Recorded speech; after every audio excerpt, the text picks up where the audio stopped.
In the final years before the Second World War, Germany stood at the edge of something vast and terrible. It was not only a political revolution or a military rise, it was a movement that sought to remake the human mind itself. The Nazis believed that to control a nation, you must first control how its people think, feel, and perceive the world. Behind the parades, the speeches, and the flags, there existed an invisible war for the human brain. They began with ideas. Propaganda became their most powerful weapon, one more effective than any bomb or bullet. Joseph Goebbels, the Minister of Propaganda, once said that if you tell a lie big enough and repeat it often enough, people will believe it. The regime tested this theory on an entire population. Through radio broadcasts, newsreels, films, and classrooms, they flooded minds with a single vision of reality. Children were taught not facts, but loyalty. Words were replaced by emotion, repetition, and fear. Slowly, the boundary between truth and fiction dissolved, and the mind of a nation became pliable clay. But the Nazis wanted more than obedience. They wanted transformation.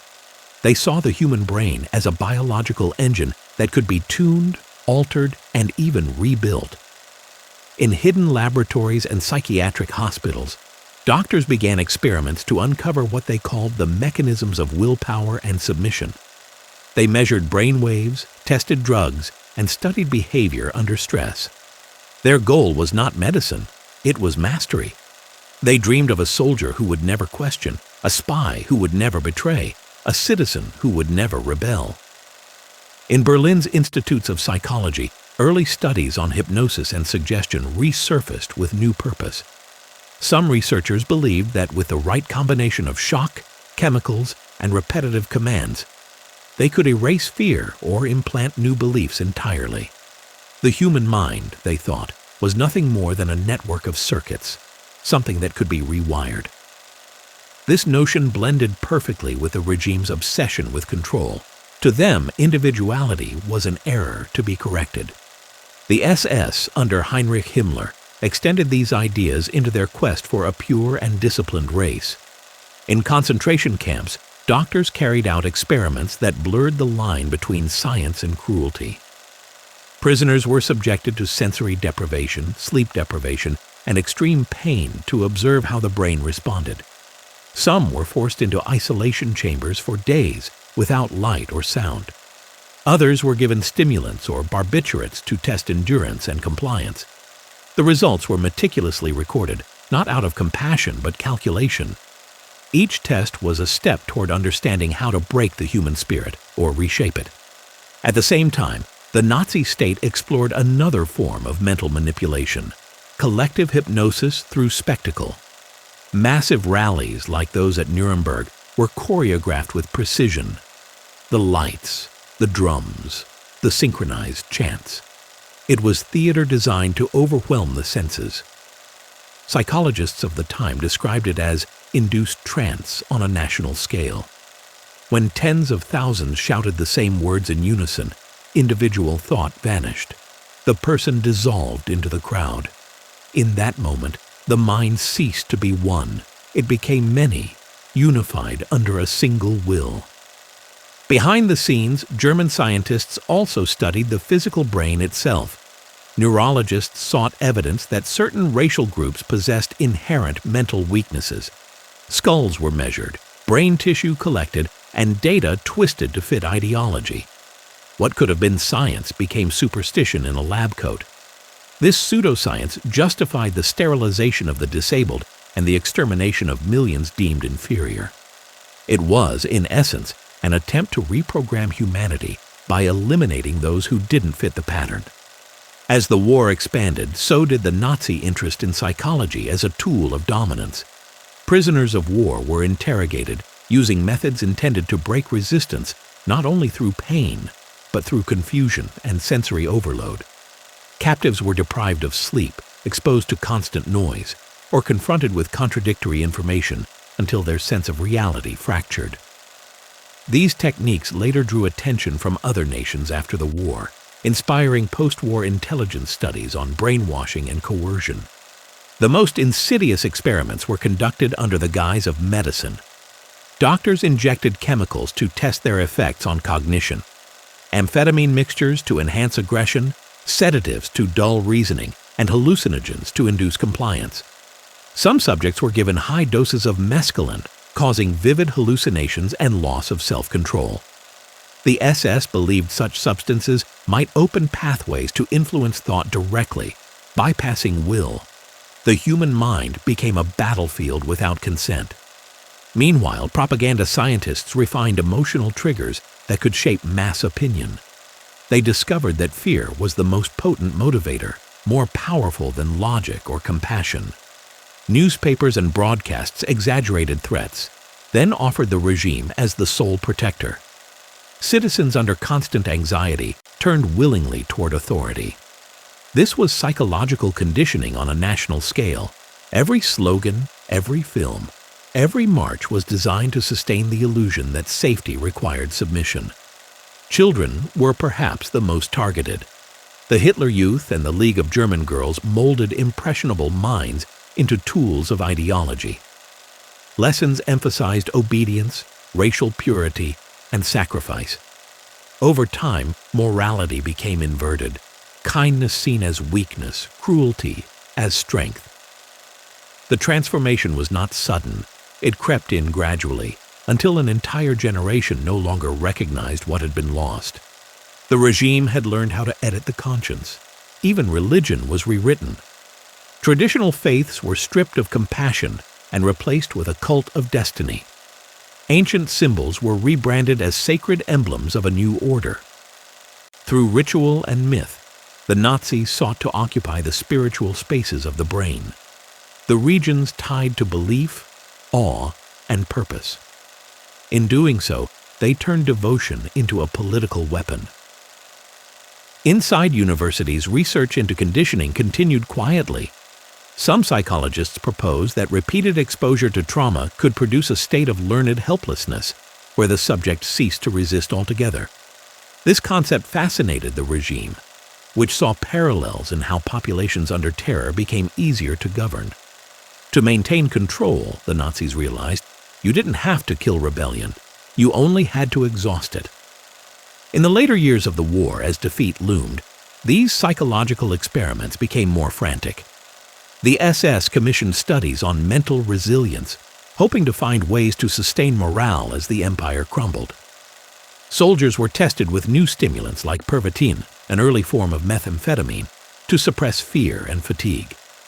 Entire units fought for days without rest, their brains chemically forced into obedience. When the drug wore off, many collapsed into psychosis. The Nazis had created warriors who could no longer distinguish reality from hallucination. Within the propaganda ministry, the manipulation reached new levels of desperation. Films portrayed victory even as cities burned. Citizens were told that secret weapons would soon change the course of history. The mind had become the last front line. Reality was collapsing, but belief was sustained by design. Truth no longer mattered. What mattered was control of perception. When the war finally ended, the Allies discovered caches of research, files filled with charts, EEG readings, and notes from experiments that defied moral comprehension. Psychiatrists who had once served the regime were quietly interrogated. Some of their findings, however disturbing, were absorbed into post-war studies on human behavior. In the following decades, echoes of those wartime experiments appeared in Cold War projects exploring hypnosis, drugs, and interrogation. The quest to control the human brain had survived the Reich itself. Yet within the ruins of that ambition lies a warning. The Nazis believed the mind could be engineered like machinery, stripped of empathy and molded to fit ideology. They proved, perhaps more than anyone, how fragile the human psyche becomes under pressure and fear. But they also revealed its limits, because even in the camps, even under torture, many refused to break. They remembered who they were. The very experiments meant to prove human will could be erased, ended up demonstrating the opposite. Today, neuroscientists continue to study how belief, emotion, and persuasion shape behavior. Modern psychology owes its caution partly to the horrors uncovered after the war. Ethical codes now exist to prevent the exploitation of subjects, and the idea of informed consent emerged directly from those crimes. Every modern experiment on the brain carries the silent memory of those who were treated as less than human in pursuit of control. When we speak of Nazi mind control, it is easy to imagine secret devices or hypnotic rays.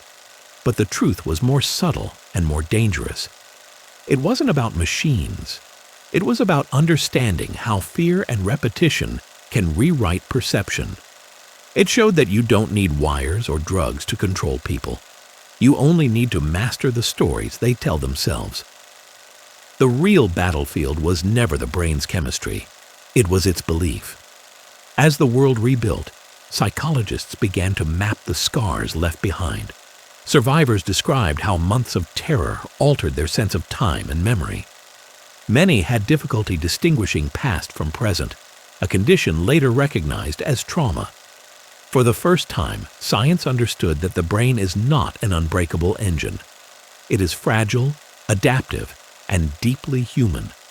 The Nazi attempt to dominate it had, in a twisted way, taught the world how precious free thought truly is. In the decades that followed, popular culture transformed those grim discoveries into myth. Stories of secret experiments, mind control programs, and psychological warfare spread through novels and films. But beneath the fiction lay a truth far more unsettling. Everything the Nazis tried to do was built on principles that exist in ordinary life: authority, conformity, propaganda, and fear. Their extremity simply revealed what happens when those forces are unleashed without restraint. Standing in the remains of their laboratories today, one feels the cold ambition that once filled those walls. The equipment is gone, but the questions remain. How far can human curiosity go before it becomes cruelty? How much control over the mind should anyone be allowed to seek? The Nazi era stands as a grim monument to that line being crossed. When the Allied investigators compiled their reports after the war, they noted something haunting. Despite all the records and data, no experiment had achieved what the regime truly wanted. They could terrify, they could indoctrinate, they could chemically alter behavior for a time, but they never found the key to command thought itself. The human brain resisted. It remembered pain, but it also remembered compassion. It could be silenced, but not permanently owned. That defiance, quiet and unseen, became a kind of victory. In every camp, every interrogation room, there were those who kept fragments of their identity alive: a song, a prayer, a memory of family. These small acts of remembrance were rebellion in its purest form. The Nazis had tried to turn people into instruments of ideology, yet even in the depths of control, humanity persisted. The mind, it seemed, could not be conquered completely. As the 20th century moved on, the lessons of that dark experiment echoed through new generations. Governments studied how propaganda shapes belief. Corporations learned to use psychology in advertising, and scientists continued to probe the brain's mysteries. Each advance carried the same danger the Nazis once embraced: the temptation to use knowledge for domination instead of understanding. The legacy of their failure is the reminder that intelligence without empathy leads back to the same abyss. When viewers watch the newsreels of cheering crowds today, it is easy to wonder how so many could be swept away by one ideology. But perhaps the more important question is how easily it could happen again. The human brain still hungers for certainty, belonging, and purpose. The very things the regime exploited. The methods may have changed, but the vulnerabilities remain. In the end, the story of Nazi mind control is not about secret experiments or lost files. It is about the capacity of power to invade the inner world of thought and the enduring resistance of the human spirit. It warns us that freedom begins not in politics, but in perception, in the ability to question, to doubt, to choose. The war for the human brain never truly ended. It only changed its form. In the quiet aftermath of that era, as the world turned its gaze toward peace, the greatest revelation was not how the Nazis tried to control the mind, but how they failed. For all their science, their rituals, and their fear, they could not erase the most powerful force within the human brain, the will to remain free.